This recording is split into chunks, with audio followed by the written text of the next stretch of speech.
Hello, good evening, everyone. Can you all hear me okay? Great. Hi. Can you all hear me? Awesome. Good evening. Thank you all for joining us. I'm not Kate Markert, obviously. I am Katie McCarthy. I'm the head of adult audiences here at Hillwood. Kate sends her regrets that she can't be here tonight.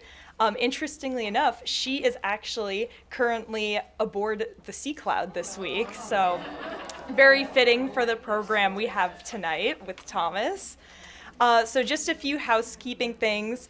We're always happy to be having audiences here in person and by Zoom. So for those of you in the theater, if you wouldn't mind, please make sure your devices are silenced. And for those of you at home on Zoom, please remember that you can submit your questions through the Q&A function throughout the lecture, and we'll get to as many questions from both locations as we can at the end. And during the Q&A, for those of you here in the theater, if you wouldn't mind, we have our museum teacher, Leah, working tonight. She has a microphone. When we get to the Q&A section, just remember to raise your hand for the microphone, and she'll bring it around to you. So that way everyone who's listening at home can hear your questions. So tonight's lecture is the final part of our three-part lecture series highlighting our current exhibition, Setting Sail, The Story of Sea Cloud. And so you know, the Dinnertime Documentaries series begins next week, and this is also part of the exhibition. So throughout April, you can enjoy spring evenings at Hillwood with documentaries highlighting seafaring, the U.S. Coast Guard, and more. There are still tickets available for all three of the Dinnertime Documentaries events, so be sure to visit Hillwood's website and reserve your tickets soon. So, while Kate may be having her own tour of Sea Cloud this week, everyone here tonight will also get to have their own tour experience, where Thomas will lead us on an in-depth exploration of Marjorie Merriweather Post's storied sailing yacht. So, before I hand the microphone over, this is a little bit about our speaker tonight. Prior to joining Hillwood's curatorial team in 2023, Thomas Wu was Assistant Curator of European Decorative Arts and Sculpture at the Fine Arts Museum of San Francisco. He received a Master of Arts in History of Art from the Courtauld Institute of Art in 2019. So now, please join me in welcoming Thomas Wu to the podium.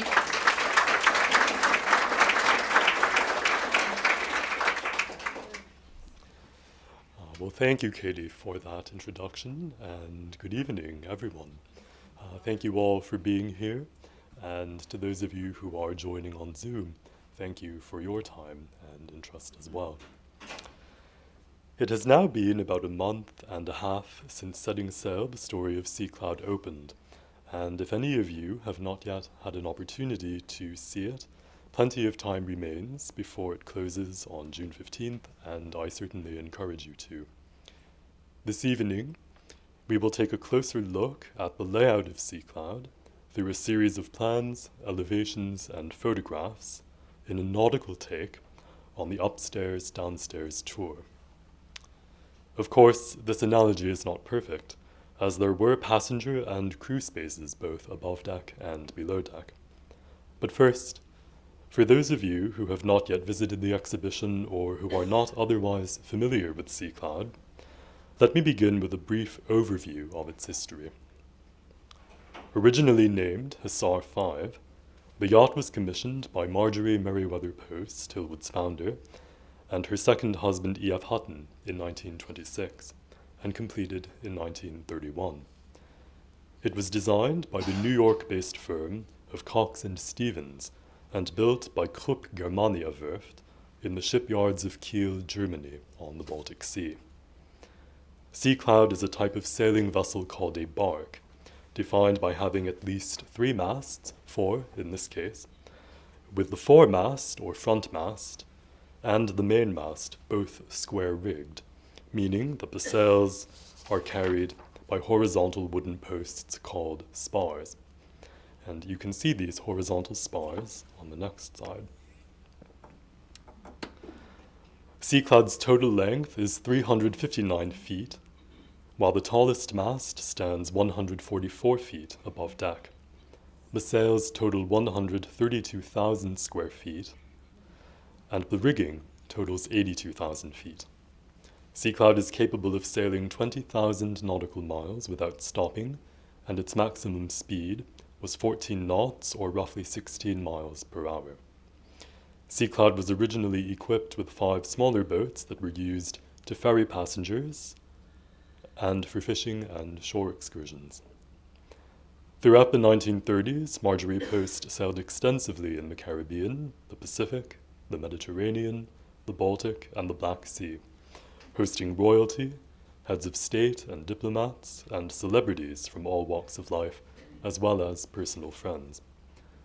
From 1942 to 1944, during World War II, Sea Cloud was lent to the U.S. Coast Guard and had the distinction of being the first integrated U.S. military vessel, with black and white crew members, including the distinguished African-American painter Jacob Lawrence, serving together under equal conditions.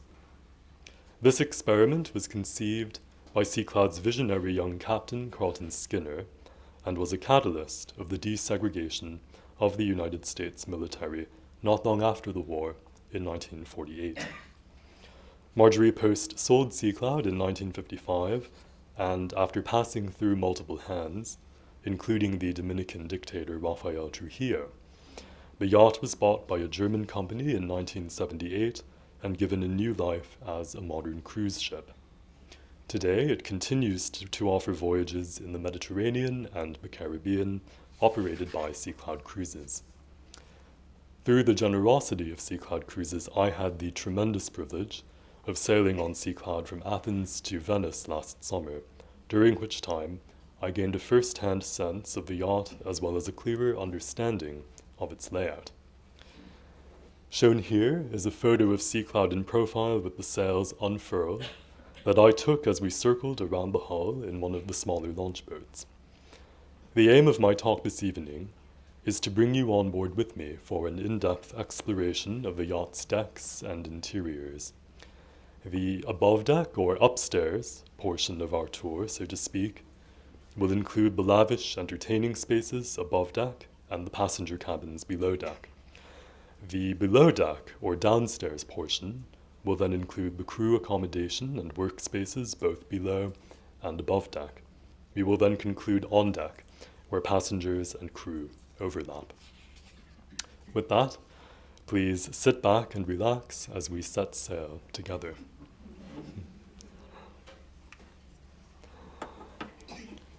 I'll start with a macro overview of the ship's layout before honing in on different sections. Perhaps the earliest images of Sea Cloud that survive are a series of blueprints preserved in the archives here at Hillwood. Sea Cloud was designed by the firm of Cox and Stevens in New York, and these diagrams show the different levels above deck and below deck. For our purposes, these black and white versions of the same diagrams are more legible. At first glance, they present a bewildering labyrinth, but we will break them down together and may try to make sense of them. This section, or vertical slice, shows the different levels.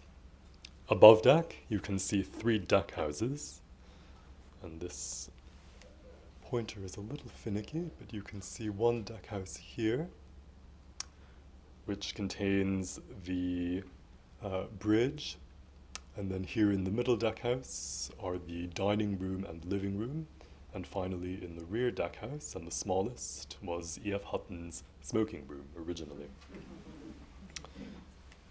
Immediately below deck is the cabin level, where you can see a row of portholes or watertight windows.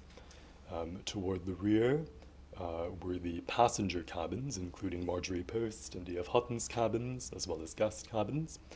At the very back of this level is the steering mechanism here, and then toward the front are the crew accommodations, as well as deck stores. Then down below that is a level with various stores. Toward the front, you can see a space for storing those massive sails. Then here are bulk and refrigerated stores with capacity for 35 tons of food. Then here in the middle is a space for the engines And it's difficult to trace with the pointer, but if you follow it this way, you'll see that there are very subtle lines that indicate the propeller shafts that terminate in the propellers at the rear of the vessel that push it forward, as well as the propeller here.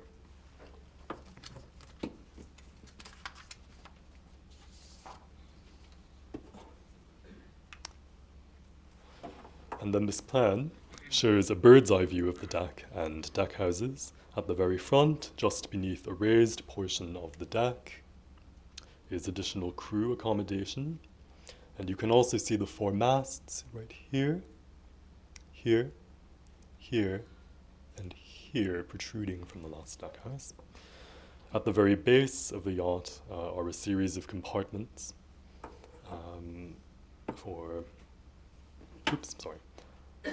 and then once again you can see the 4 deck houses here. So here's the front deck house containing the bridge, the middle deck house with the dining room and the living room, and then finally the rear deck house with the smoking room. And we will return to each of these spaces individually.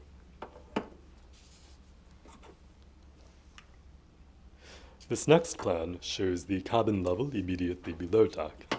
And from rear to front, again, you can see the steering mechanism at the very back.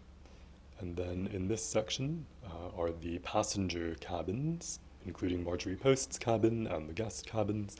And then here in the front half of this level are the crew accommodations and the crew mess and galley.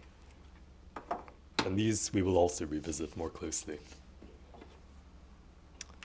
And finally, this plan, for which we have no black and white version, shows the level below this, with various storage spaces toward the front. Then here in the middle, you can see the engines, the 4 diesel-electric engines, and then again these 2 narrow shafts that terminate in the propellers at the rear. Yes, certainly. And yes, and we will return to this level as well. An especially useful tool for seeing how these 2-dimensional diagrams translate to the physical 3rd dimension is our highly detailed model ship of Sea Cloud displayed in the center of the exhibition. It was given by C.W. Lawson, Sea Cloud's original captain in the 1930s, to Marjorie Post's youngest daughter, Nadinia Hutton, later the actress Dina Merrill, who spent a good part of her formative years on board. It depicts the yacht's original black hull color, and I think it is particularly useful for illustrating the complexity of the rigging.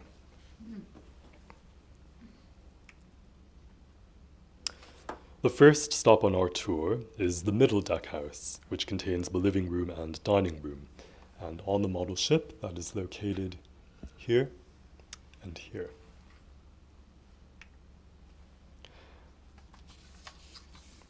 As you can see when we zoom into the deck plan, the living room is accessed from the deck via a door right here. And then a door here connects the living room to the dining room.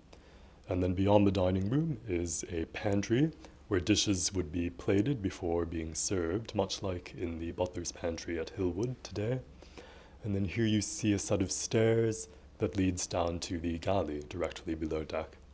And although I haven't been able to identify one on this plan, I think there must also have been a butler's, a dumb waiter somewhere in the pantry for raising and lowering dishes as well. And here is a photo of the living room as it appeared in the 1930s. For most of Sea Cloud's interiors, Marjorie Post and her interior designer Fred Vogel chose a loosely 18th century English style. And through the doorway, at the back of the living room, you can see into the dining room beyond. Today, the living room is referred to as the lounge and functions as one half of the passenger dining room, as well as a library and the setting for programs. And these photos capture how it appears today. The wood paneling is largely intact, as is the marble mantelpiece, which still bears scars from darts thrown by the Coast Guard crew during the war. In the photo at the lower right, I wanted to capture the warm glow of the living room windows seen from the deck at night. Here is a photo of the dining room as it appeared in the 1930s. If you look at the ceiling, you'll note that there are clerestory windows above the table admitting additional natural light. These no longer exist, as additional accommodation was built on top of this deck house when the yacht was renovated into a cruise ship. But otherwise, the rustic nautical paneling remains largely intact, and objects in this photo, including chairs, ivory tankards on the mantelpiece, and seascapes by the Irish painter David James, can be seen in the exhibition, as well as in the first floor library at Hillwood.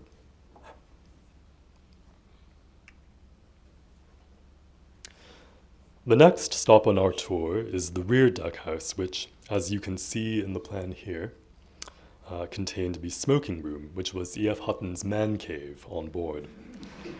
The smoking room could be accessed, could be accessed from a door here, and then here you can see another staircase that descends to the accommodation level below deck. And adjacent to this deck house, there was originally a covered deck shelter that we will also return to when we come back on deck. And here on the model ship, this deck house is situated here.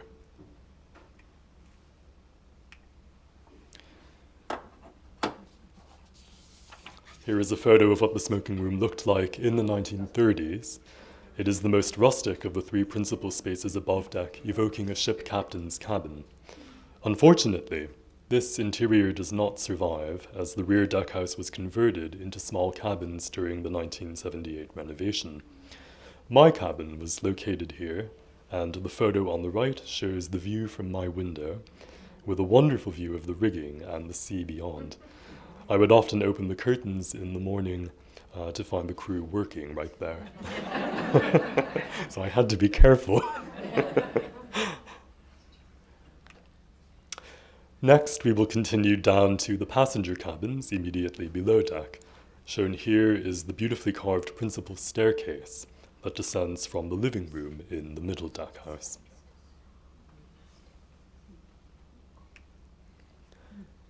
As you can see, when we zoom into the rear half of this plan, the staircase right here opens onto a foyer, and then off of this there is a vestibule, and off of this are the two principal cabins, stateroom number 1, Marjorie Post's cabin, with an adjoining bathroom, as well as what I believe to be a large closet here.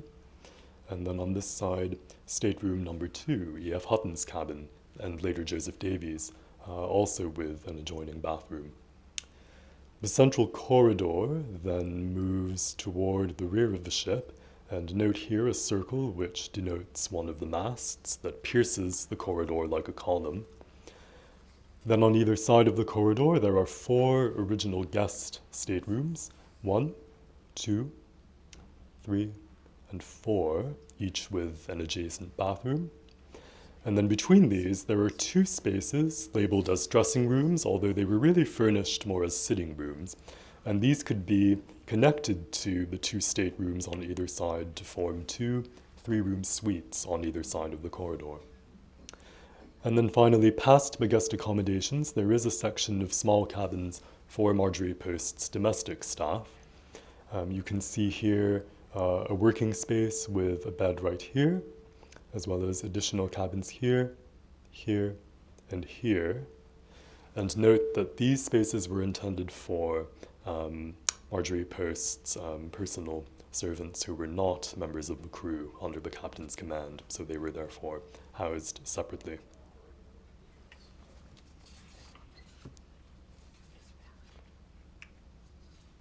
Here on the left is a photo of the central corridor as it appeared in the 1930s. And on the right is a present-day view facing in the other direction. Note the large round column here, which encases one of the masts. The 4 original guest cabins have all been preserved, while the 2 sitting or dressing rooms were converted into 2 additional cabins, as were the former staff cabins at the end of the corridor. These were all occupied during my cruise, but one evening, after I'd given my lecture, there was an open house, when all of the historic cabins were voluntarily opened up to the other passengers. Shown here on the left is one of the original cabins as it appeared, shown on the right is one of the original cabins as it appeared in the 1930s, and on the left is the same cabin as it appears today. As you can see, the paneling has remained largely intact, while the Georgian-style writing desk also appears in both photos. And shown here on the left is a view of another guest cabin as it was furnished in the 1930s, with a view of the same cabin in the present day on the right. Again, the paneling and mantelpiece have been preserved.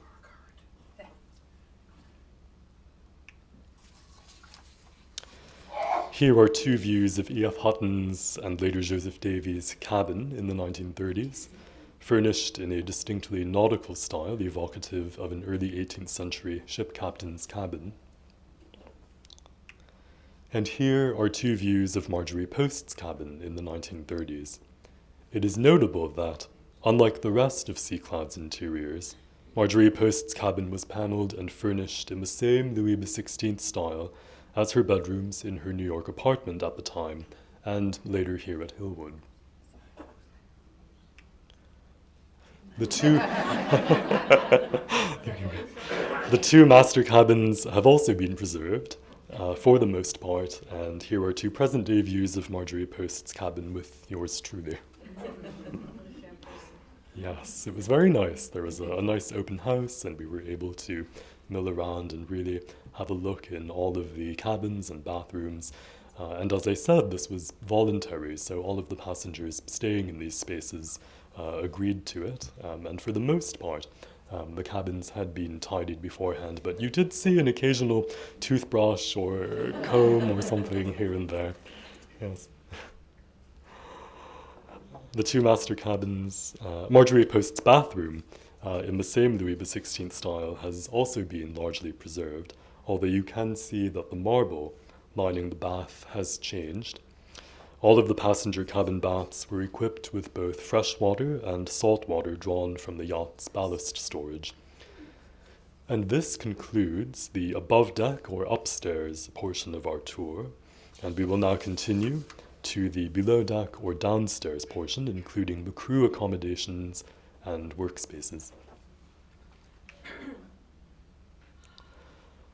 The front half of the cabin level contained the majority of the crew accommodation. Here you can see the owner's galley, where the passengers' meals were prepared, with an adjacent storage space. And then here you can see the crew's galley, where the crew's meals were prepared, as well as the officers' mess, where the officers ate their meals, and the crew's mess, where the general crew ate. And then down here, you can see a row of individual cabins for the officers, as well as for the chief engineer, while up here you can see a row of additional cabins for the cooks and stewards, and 1 cabin on the other side of the galley. Then over here you can see the crew toilet, as well as toward the front, the accommodation for the general crew. Unfortunately, I was not able to locate any photos of the general crew accommodations, which I think must have contained bunk beds, but shown here is a photo of the smaller officers' mess as it appeared in the 1930s. So this is where the officers on board would have eaten their meals.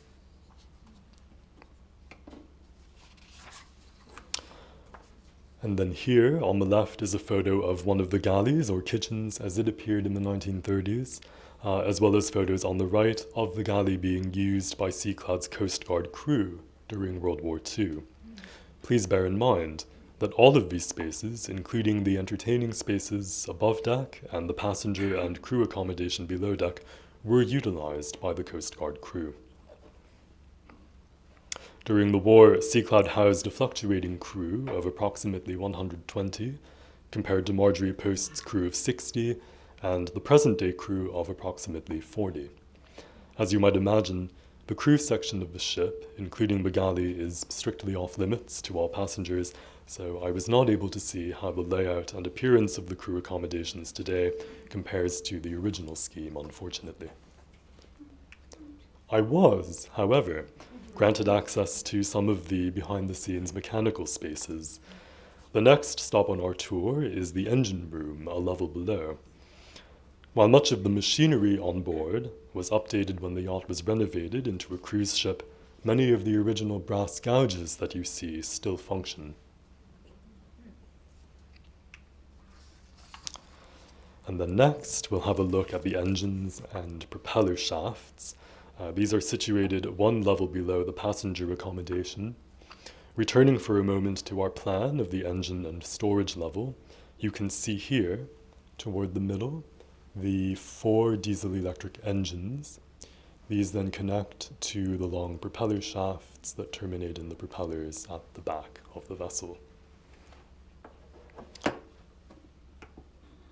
Shown here on the left is one of the modern engines, while on the right is one of those long, narrow propeller shafts.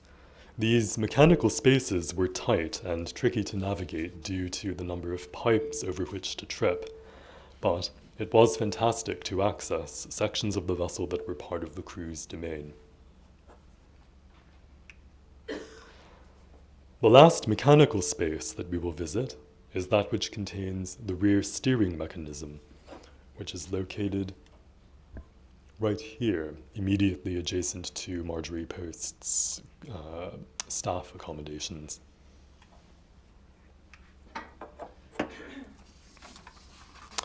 These photos show an elaborate series of massive gears that turn the rudder, thereby determining the direction of the vessel when in motion.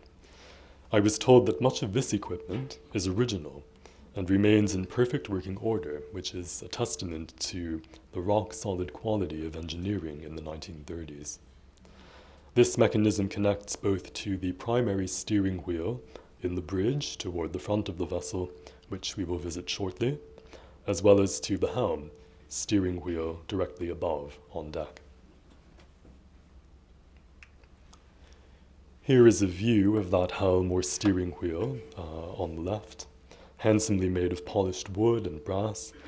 This wheel was secondary to that on the bridge, as illustrated by my fellow passengers' use of it as a drying rack for their bathing suits.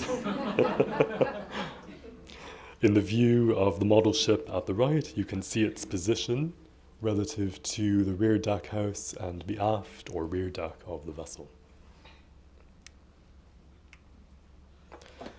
And this brings us back on deck, where we will find one additional section of crew working spaces and accommodation toward the front of the vessel. Referring to the model ship, we will now examine this area here, which contains the foremost of the deck houses, housing the bridge, as well as this section of deck, which you can see is slightly elevated and accessed by a set of steps here.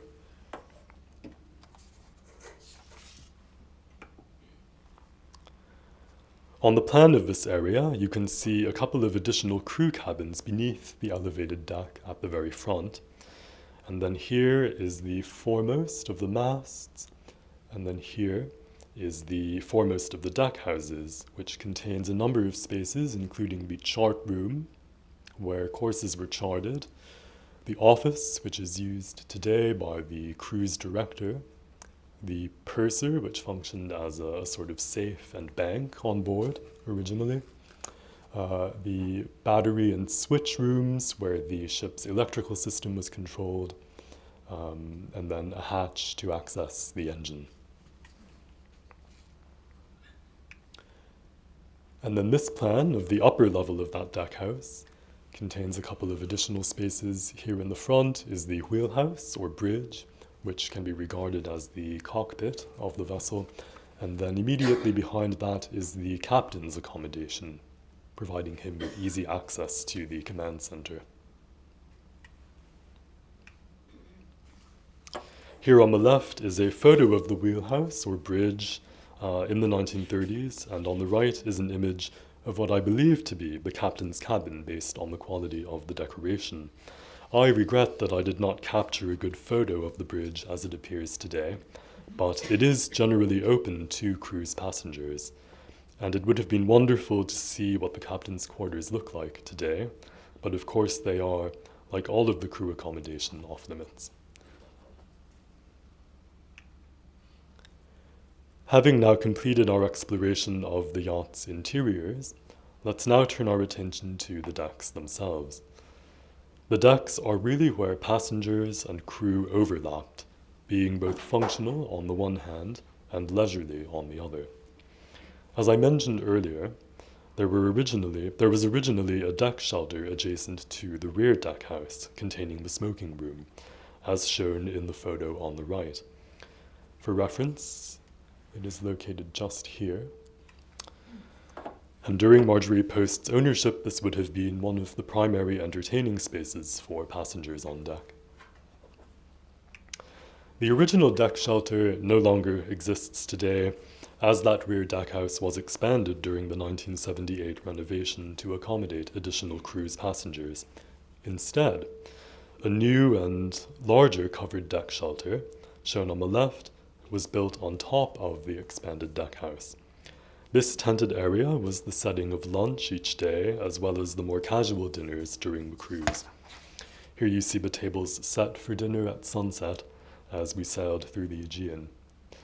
And just behind the covered portion of this expanded roof deck is the uncovered portion shown on the right, with sweeping views from the back of the yacht.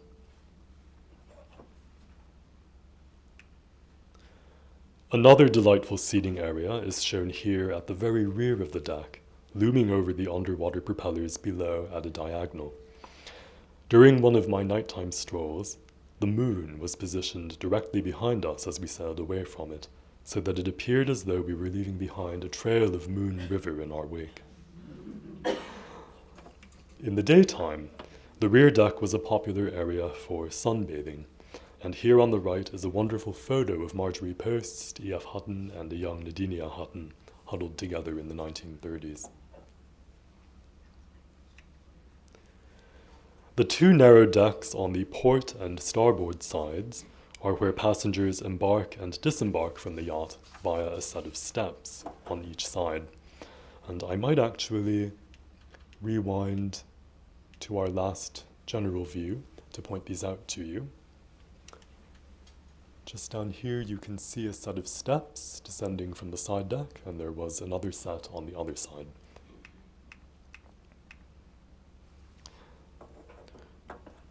While at sea, these side decks had the feel of verandas, and afternoon tea with finger sandwiches and cookies was served on one side each day, and it was lovely to sit at the table shown here and gaze out at the water. At times, the water level was not much lower than the deck, and so the swell of the waves felt very close. However, my favorite deck of all is perched on top of that foremost deck house containing the bridge. Facing the front of the vessel, and encircled by the massive canvas walls of the sails, it had the feeling of a vast, billowing tent. It was wonderful to lie on a deck chair and gaze up at the sails, and at night, when most of the passengers had gone to bed, it was a perfect spot for stargazing.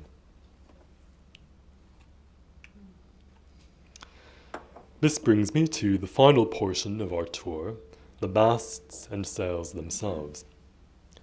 As I mentioned earlier, the tallest mast stands at 144 feet, while the area of the sails totals 132,000 square feet, and the length of the rigging totals 82,000 feet.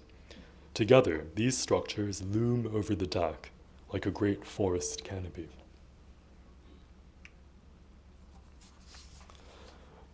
This photo, on the right, lent to the exhibition by a woman named Judith Bertozzi, captures her father, Urban Bean, one of Marjorie Post's crew members in the 1930s, high up on one of the masts, holding on to one of those horizontal beams, or spars, that I mentioned earlier. This video clip on the left, which I'll play momentarily, shows present-day crew members scurrying up one of the masts as they prepare to raise the sails.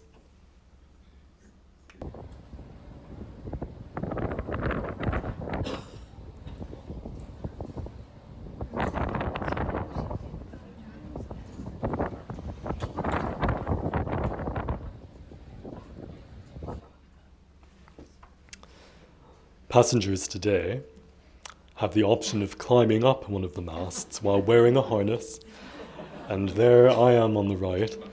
I'll confess to you that I made it only about halfway up and decided that that was quite enough. But it was an opportunity to see the yacht from the crew's perspective and from a totally different vantage point.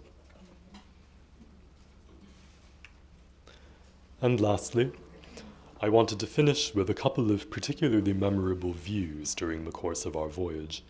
The photo on the left was taken as we sailed westward toward the coast of southern Italy at dusk, when the sunset aligned perfectly with the prow of the ship. And on the right is a view of the Moon River, seen from one of the side decks. Of course, the yacht's surroundings, whether within sight of a coastline or deep at sea, are very much a part of the visual and spatial experience of being on board. This concludes our above-deck and below-deck tour of Sea Cloud, and I hope it has given you a more comprehensive understanding of the yacht's layout. Thank you all very much again for your time and attention this evening. And now, if you have any questions, I would be very happy to address them. Thank you.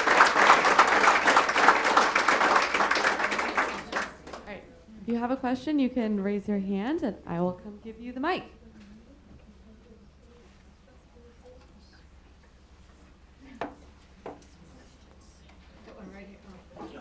Thank you very much. Thank you very much. This is really, really interesting. I really enjoyed it. Thank you. I had actually two questions. One was, I noticed in the photos that there are fireplaces in the cabins. Are those were they wood-burning fireplaces? Are they still wood-burning fireplaces, or what have they done with that? And secondly, obviously you have all the sails, but I assume the ship can also proceed under power. Is that correct? Yes, I'll answer the question about the fireplaces first. They were never wood-burning fireplaces. Even in the 1930s, they featured fake fire called magical. For which we have brochures in the archives today, and they were essentially electrically lit, glowing pieces of they look like glass almost, with a glowing reddish-orange light behind them. And that is the case today. They still have the same appearance, and certainly they didn't have wood-burning fireplaces. And then yes, and then your second question about the engines versus the sails. The vessel can run entirely on the engines, and the maximum speed with the engines today is about 12 knots, which I would guess is about 14 miles per hour. With the sails unfurled and the engines running simultaneously, the yacht can actually move at its maximum speed of 14 knots, or roughly 16 miles per hour. So when the conditions were favorable, traveling under sail was actually faster as well as smoother. Yes. Thank you. Thank you, Thomas. Where was Dina's room on the ship? That's a wonderful question. And I'm really not certain which of the original 4 guest staterooms on the plan was Nadinia's. I have read that she may actually have moved around occasionally, depending on how many guests were on board to accommodate them. Yes. Thank you.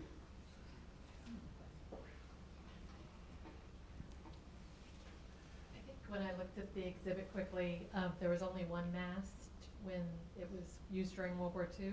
So did they actually use sails during World War II, or was it just power? They did not use the sails during the war. 3 of the 4 masts that could be removed were taken down, as well as all of the sails. And during the war, the yacht ran entirely on the engines. So that's Yes. that big one in the middle with the circle we saw that came through. Exactly, which Yeah. is the primary mast. Yes. Yes. I'm going to jump in with a question from Zoom really quickly. Someone wants to know, this is in reference to earlier in the presentation when you were talking about how much food was stored on the ship. They want to know how many days and how many people would 35 tons of food translate to? That's a wonderful question, and I'm really not certain how many days that could equate to. Of course, how long these supplies lasted would have depended on the number of people on board. During Marjorie Post's time, with a smaller number of people on board, with a crew of 60, I imagine the provisions would have lasted significantly longer than they did during wartime, when the number of people on board roughly doubled. And so during the war, Cyclades did have to go ashore frequently to refuel and resupply, as well as undertake any repairs. But during Marjorie Post's time, I think it was able to sail continuously for longer lengths of time. I wanted to ask you, on your way from Athens to Venice, did you stop at any of the Greek islands? Yes, we did. And which It ones? was a beautiful itinerary. We stopped at Spetses, Kefalonia, Antipaxos, which was especially beautiful, with a gorgeous white beach, and Corfu. And then from there we actually crossed over to southern Italy and visited a small Baroque city called Lecce in the Puglia region. Then we went up to Croatia with stops in Dubrovnik and a smaller city called Korčula, which was very charming. And then we finished in Venice. And I will never forget, on the last morning of the voyage, we were advised to rise before 6 a.m. and to come up on deck and watch as Venice came within sight. And we sailed into one of the canals and saw the recognizable facades come into focus as the sun rose and shone on all of that beautiful marble. It was unforgettable. Yes.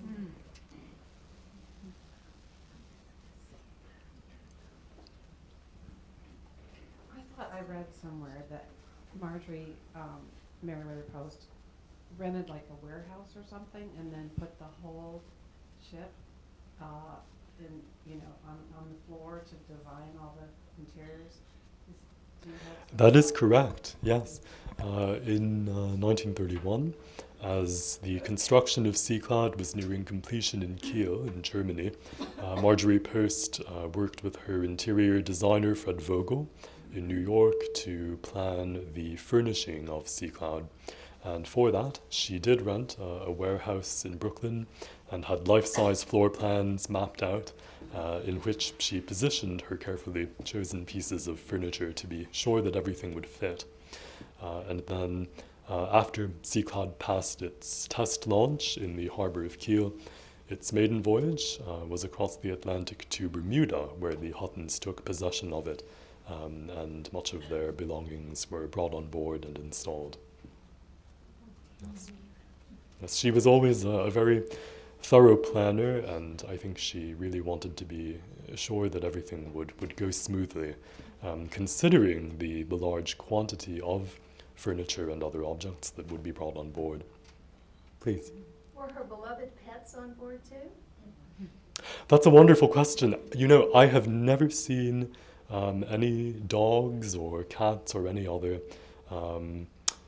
typical pets on board Cyclades. However, during a cruise through the Galapagos in the 1930s, the Huttons did bring a number of reptiles on board, tortoises and iguanas, and there are photographs of young Nadinia Hutton playing with them.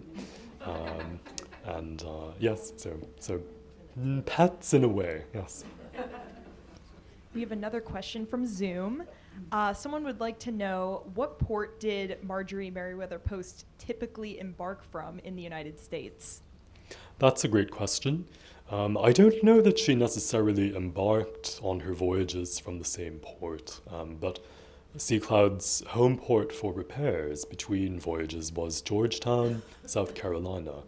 And that is actually where Marjorie Post's belongings were taken off board before Sea Cloud was handed over to the Coast Guard. And that refurbishment was undertaken in Baltimore when the masts were removed and barracks were installed in those lovely cabins below deck. Guns were installed on deck and the hull was repainted grey. And then Boston was Sea Cloud's home port throughout the course of the war.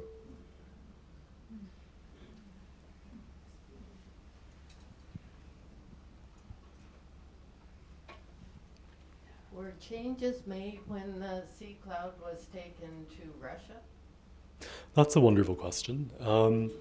I don't think any changes were undertaken for Sea Cloud's use in Russia particularly. However, it was in 1937 that the Davies went to the Soviet Union for Joseph Davies to take up his post, and it was in 1938 that Sea Cloud was repainted white. Originally, the hull color, as you could see in the model ship, was black. And then in 1935, when Marjorie Post and E.F. Hutton divorced, the name was changed from Hussar 5 to Sea Cloud, and then a couple of years after that, in 1938, the hull was repainted white and remained white ever after. We have another question from Zoom. Someone would like to know about how many objects were removed from the Sea Cloud when it was sold. That's an interesting question because I believe Sea Cloud was actually sold partially furnished. When Marjorie Post put the yacht up for sale in 1951, she listed separate prices for furnished and unfurnished, and it took a number of years to find a buyer. Different governments, different wealthy individuals like Aristotle Onassis considered Sea Cloud, and ultimately in 1955 the yacht was purchased by a man named George Gibbs and then resold to the Dominican dictator Rafael Trujillo. But there are still original pieces of furniture on board Sea Cloud today in a number of the guest cabins as well as in the living room above deck, and for that reason I think that at least some of the pieces of furniture must have been sold with the yacht. But not all of them, because of course we have other pieces in the collection here at Hillwood today. So it seems that she chose some pieces to retain and others to add to the sale. We have more Zoom questions. Someone wants to know if you could talk a bit about the meals that you had while you were on the Sea Cloud. Oh, whoa. The type of food that was served, what was Certainly. the quality. Yes, well, so all of the meals on board were very social. They were all eaten at the same time and in either the expanded dining room, which now encompasses the original dining room and the living room, or else on that covered deck on the rear of the vessel. Breakfast was served as a buffet and had everything you could possibly want for breakfast. It was served early, however, and we would arrive each morning at whichever port or island we were visiting for that day by 9 a.m., and that's when the smaller boats would begin to ferry passengers back and forth. And then lunch was served promptly at 1 p.m. every day, by which time everybody had to be back on board because the yacht departed shortly after that. And lunch was always served on the covered deck, also as a buffet. And then dinners were either in the dining room and were more formal, with multiple courses and beautifully set tables, or else they were more casual, served on deck and served buffet style as well. And on the second night of the voyage, and again on the last night, there were captain's gala dinners when people did dress up a bit more, and there was a more formal meal. So it was all lovely. The cuisine on board was beautifully done. I particularly remember for one lunch, a tuna was pulled up out of the sea and was cut open into sashimi right there on the deck. And yes, so excellent food. Just a question today about the capacity on the ship as far as passengers and crew today. And you touched also on dining. In today's travel, if you go on one of the cruises, do they also have mostly casual as well as some fancy attire, or is it super casual now? It was a mix. Breakfast and lunch were very casual, as were the dinners served on deck, which I would say were roughly every other night. And then dinners in the dining room were a bit more formal. And then those two dinners that I mentioned were when people really dressed up, and there was a cocktail beforehand, and that was very lovely. And the capacity? Well, now Sea Cloud currently has a capacity for 65 passengers, and I think during my cruise it was not at capacity. And then the crew is, I think, roughly 40 today. And the crew is incredibly international. They come from all over Europe, all over Southeast Asia, and they all speak different languages, but somehow they work together seamlessly. And of course, raising and lowering the sails and operating such a large and complex vessel requires teamwork, and they really do work together as a unit, and it's beautiful to watch. We have another question from Zoom. Someone would like to know, when Post sailed on Sea Cloud, would her personal staff, so the non-ship crew, would they be from her household, or would they be staff that were hired specifically for the Sea Cloud? That's a great question.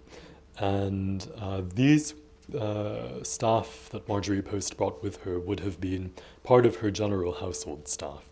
So they were not part of the standing crew under the captain's command, and that's why they were housed separately and adjacent to the passengers. And these would have included Marjorie Post's maid, I think a tutor for Nadinia Hutton, and perhaps a valet for E.F. Hutton. I'm curious how many people in the room have been on the Sea Cloud. That's a wonderful question. Shall we have a show of hands of how many of you? Wonderful, wonderful. Excellent. Wow, that's wonderful. And when you said it was going to close down shop pretty soon? Yes, When? that's right. So at the end of this summer, when Sea Cloud finishes its Mediterranean circuit, it will go into dry dock, The end of it. right, for a renovation. I don't know how long that will last or what exactly the renovation plan is, but I do know that they are approaching it with a great deal of attention to historical detail. As much as the beautiful historical details have been preserved, some things have been lost, and I think they hope to actually be able to restore some things to their original appearance. So it will be, I'm sure, beautifully done, and Sea Cloud will receive attention that will allow it to hopefully last for quite a long time into the future. Thank you. Any other questions? Oh, please. Was there room for vehicles in the storage compartments, cars? Oh, that's a great question. I have not seen anything about storing cars on board. Only the auxiliary boats, So no which were steam stored like above that? deck. I think not, no. No. But that's a great question. Yes. Oh, please. Question about the technology of the engines. There have been some advances in technology since the 1920s and 1930s. In restoring the engines, are they trying to maintain the original technology, or have they taken on modifications that reflect better economy or better performance and long-lasting performance? That's a great question, and I will admit to you that my understanding of how the engines and the other machinery works is limited, but I do understand that in the renovation of 1978 to 1979, when Seacloud was converted to a modern cruise ship, the engines were replaced, and those are the engines that are in place today. And I have read that they did increase the maximum speed of Seacloud when relying on the engines alone, so that the maximum speed is now 12 knots.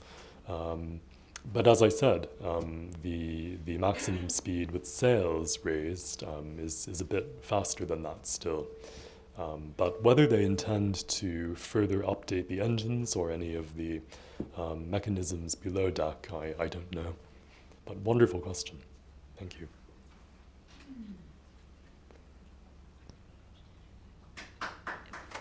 Thank you very much. Thank you.